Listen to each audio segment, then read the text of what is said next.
Now, Friday Night Blitz on NewsWatch 12.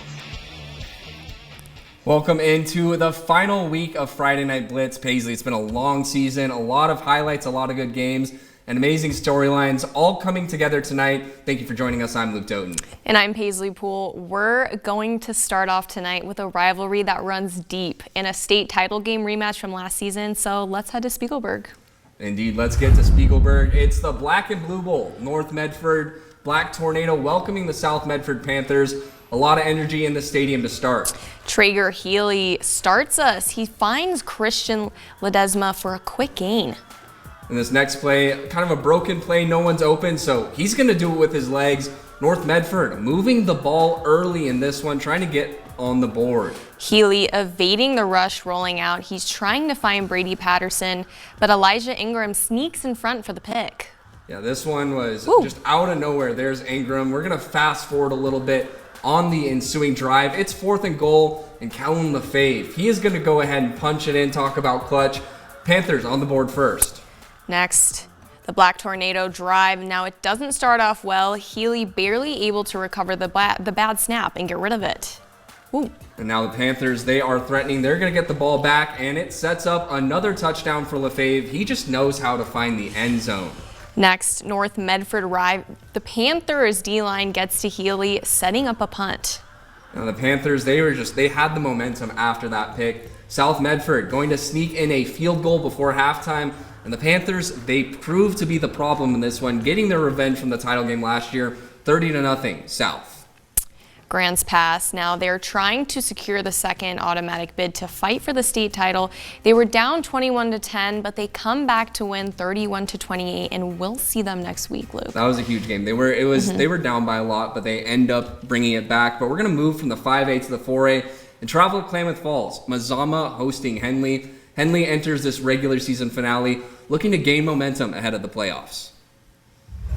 Yeah, Luke, the Hornets entered this game on a 4-game win streak and jumped out to a 42-point lead.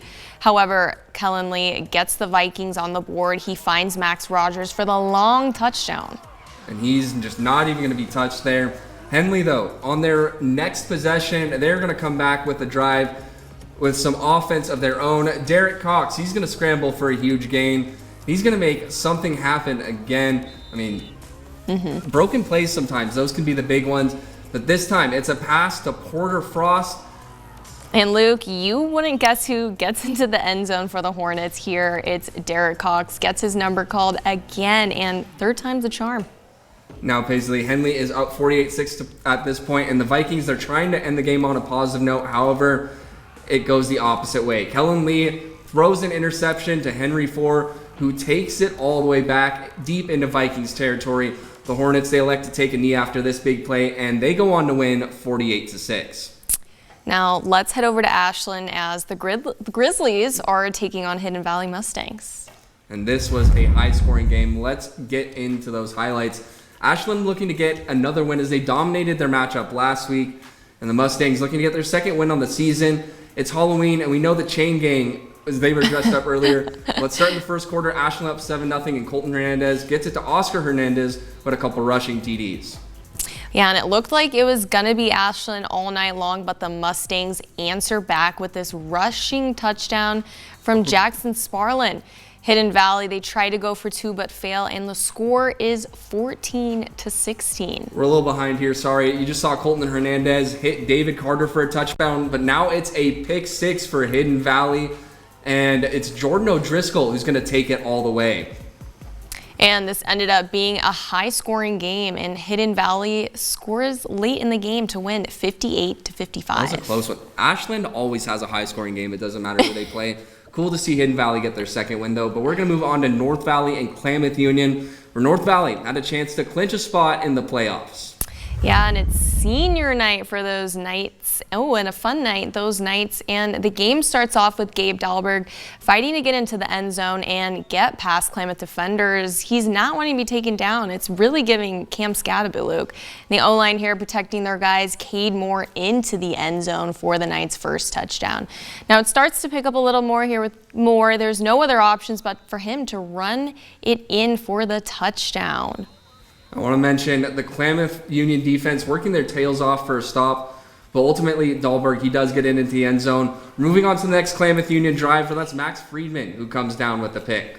And immediately Klamath answers, and who is it, Luke? It's Tuco Salutskin who comes down with the pick. However, it was going to be North Valley that comes away with this game, 44-14.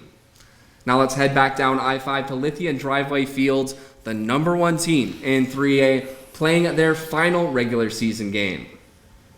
That's right, it's Cascade Christian welcoming Lakeview to the Rogue Valley. The Honkers trying to pull off a huge upset on the road. And we fast forward to the third quarter. Lakeview trying to get going. Caleb Parker gets the pick and almost takes it back. That sets up a short run for the Challengers. They get on the board first in the second half. They started off quickly as well. This is what it looked like for Rigslim and Lakeview tonight, trying to move the ball. Challengers were just swarming everywhere. Cascade Christian ends up cruising to the win, a 77-6 victory. They lock up a top seed in the 3A tournament. Excited to see how far this team can go.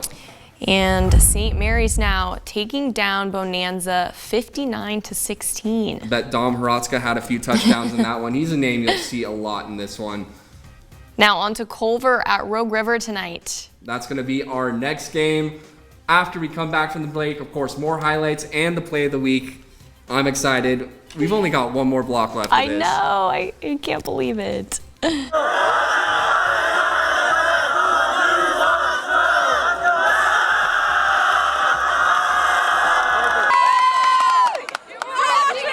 Night Blitz on NewsWatch 12!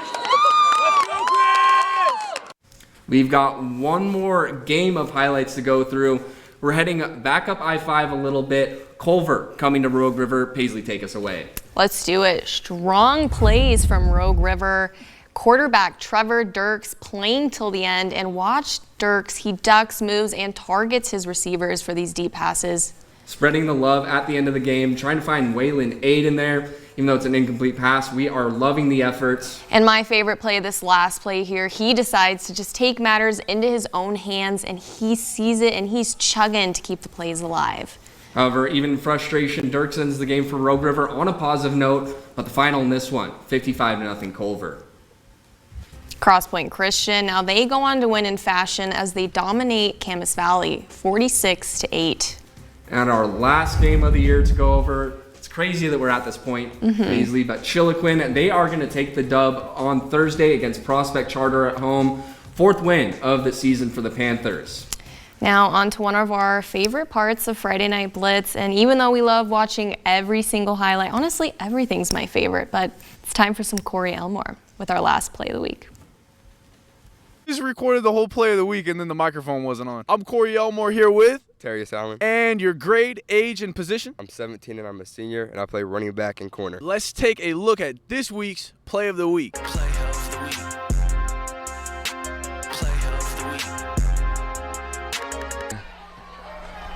And he sends one Allen's way, and he's going to run it back. And he has found a seam up the middle. Terrius Allen, he might go all the way. He's just got the kicker Lozier to beat.